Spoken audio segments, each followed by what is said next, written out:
में शेर के जैसी, पूरे जंगल में एक छत्रराज। वरना डराना तो गली के कुत्ते भी जानते हैं।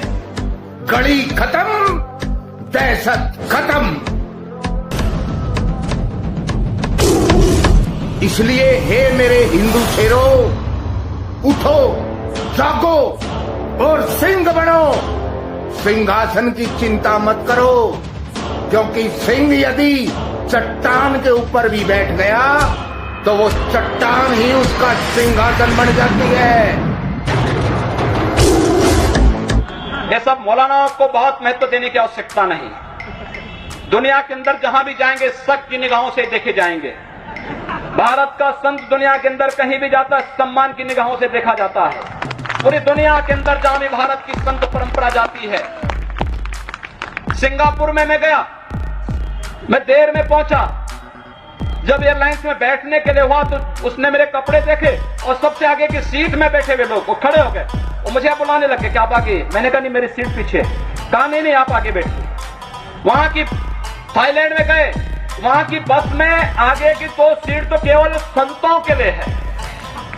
यानी मुफ्त में यात्रा करिए, जितनी यात्रा कर सकते हैं। दुनिया के अंदर कहीं भी आप जाएंगे, भारत की संत परंपरा का सम्मान है और भारतीय नागरिकों का सम्मान है। यह भारतीयता की देन है। 6 साल की बच्ची बच्चे नहीं है,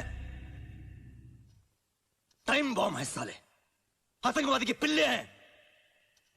ये बच्चा जो आया था, बच्चा नहीं था वो, बच्चा नहीं था वो। ऐसे ही लोगों ने यहाँ डॉक्टर वीएस तोमर को मारा है।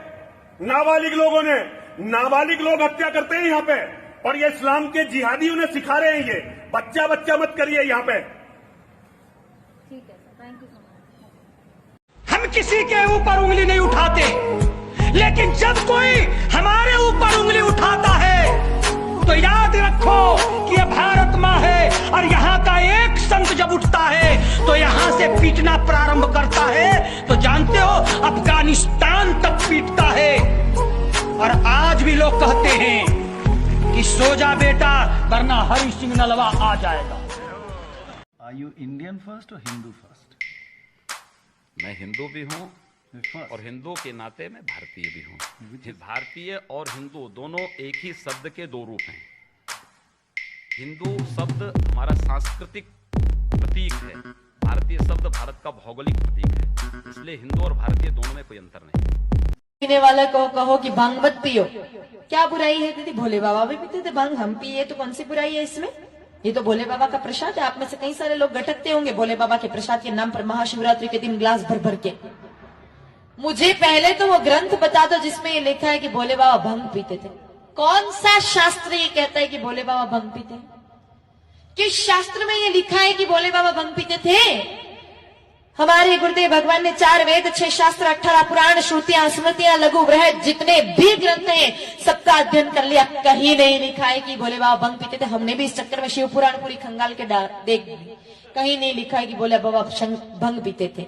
ये जितने भी भंग पीने वाले ना वो अपनी कम्युनिटी को, हर व्यक्ति चाहता है कि मेरी कम्युनिटी बढ़े। शराबी चाहते हैं कि शराब पीने वाले बढ़े, विमल वाले चाहते हैं कि विमल खाने वाले बढ़े, भांग पीने वाले चाहते थे कि भांग पीने वाले बढ़े। इसलिए भोले बाबा के नाम की बदनामी शुरू कर दी, लेकिन कहीं नहीं लिखा है कि भोले बाबा भंग पीते थे। हाँ, इन 1000 सालों में ऐसा कोई ग्रंथ आपको मिल जाए छपा हुआ जिसमें लिखा है कि भोले बाबा भंग पीते थे। हालांकि इन 1000 सालों में छपे ग्रंथों पर हम विश्वास नहीं कर सकते। क्यों नहीं कर सकते? इन 1000 सालों में कई सारे विधर्मी आए, मुगल आए, अंग्रेज आए, और जो बातें हमारे शास्त्रों में थी नहीं वही जबरदस्ती डाल दी धर्म को खत्म करने के लिए। इसीलिए हम ये मानने लगे कि भोले बाबा भंग पीते थे। कहीं कहीं तो हमने देखा है भोले बाबा के चित्र भी लगाते हैं चिलम खींचते हुए भंग पीते हुए, लेकिन भोले बाबा कहीं भंग पीते थे ऐसा शास्त्रों में कहीं प्रमाण नहीं है। और आपकी बात सुन के मैं मान भी लूं, चलो एक बार मैं भी मान लेती हूँ भोले बाबा भंग पीते थे और आपको भोले बाबा की बराबरी करनी है, उस शशि शेखर भगवान की आपको बराबरी करनी है तो फिर पूरी करो। भोले बाबा हलाहल विष भी पीते थे, थोड़ा घूंट तो घूंट आप भी चला दो जहर की। भोले बाबा आंकड़ा धतूरा खाते थे, थोड़ा आप भी खा लो। भोले बाबा अपने गले में, अपनी भुजाओं में, अपनी जटाओं में नाग देवता लिपटा के रखते थे। एक हाथ काला कोबरा आप भी ला करके गले में डाल दो। बराबरी करनी है तो आधी अधूरी क्यों कर रहे हो? पूरी करो ना। जब बराबरी करने पर उतर ही गए हो तो पूरी करो, फिर आधी क्यों कर रहे हो? तो मेरे भाई बहनों, कहीं नहीं लिखा है कि भोले बाबा भंग पीते थे, हम सिर्फ बदनामी उनकी कर रहे हैं। लेकिन नशा जो व्यक्ति करते हैं हमारी नजरों में एक नंबर के महामूर्ख होते हैं। मूर्खता की हद देखो। नशे पर जो आप वस्तु इस्तेमाल कर रहे हो उस पर लिखा है कि यह खाना स्वास्थ्य के लिए हानिकारक, इससे कैंसर होता है। हाँ, तो भी खा रहे, मतलब देख भी रहे हैं, पता भी है, पढ़ करके भी जान रहे हैं, फिर भी पैसा खर्च करके खा रहे, तो इससे बड़ा मूर्ख कौन। आप कई सारे लोग कहेंगे दीदी हम तो पढ़ना ही नहीं जानते, छूट गए। छूट कैसे गए? सड़े हुए मुंह का फोटो भी लगा रखा है कि भाई तू देख के ही समझ जा, पढ़ के नहीं समझे तो। लेकिन फिर भी नहीं समझते हैं। तो इनसे बड़े मूर्ख और दुनिया में कौन मिलेंगे जो पता भी है कि ये खाना स्वास्थ्य के लिए हानिकारक है, पता है कि ये जहर है और जहर खाएंगे तो स्वास्थ्य बिगड़ेगा, फिर भी जहर जबरदस्ती खा रहे हैं। तो ऐसा नशा बिल्कुल भी नहीं करना चाहिए। और फिर भी आप कहो कि दीदी हमारे तो छूटे ही कौन नहीं। कई सारे ऐसे लोग हैं कि हमारे तो छूटे ही नहीं। छोड़ना चाहे तो हमारे घर बार छूट गए, आपके नशा क्या नहीं छूटेगा। छोड़ना चाहे तो सब छूट सकता है, बस मन में दृढ़ संकल्प करना है। और देखो नशा, ये कहा जाता है सारे धर्म बराबर हैं, सब कह रहे हैं, बड़े बड़े एकेडमिशियंस कह रहे हैं, वाइस चांसलर प्रोफेसर कह रहे हैं इस बात को। कोई ठहर के सोचना नहीं चाहता, कोई बताना नहीं चाहता। सबको स्लोगन इसलिए अच्छे लगते हैं कि वो स्लोगन आपको सत्ता तक पहुंचा सकते हैं, लेकिन ये स्लोगन देश को नहीं बचा सकते, राष्ट्र को नहीं बचा सकते।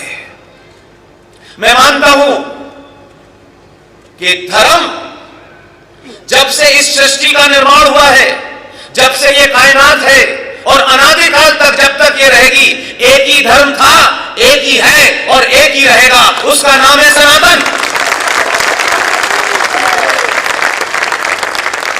इसलिए ये ध्यान रखिएगा, दुनिया में सिर्फ एक ही धर्म है, बाकी सब मजहब हैं। मजहब की किताब होती है, मजहब का पैगंबर होता है, मजहब आते रहते हैं, खत्म होते रहते हैं।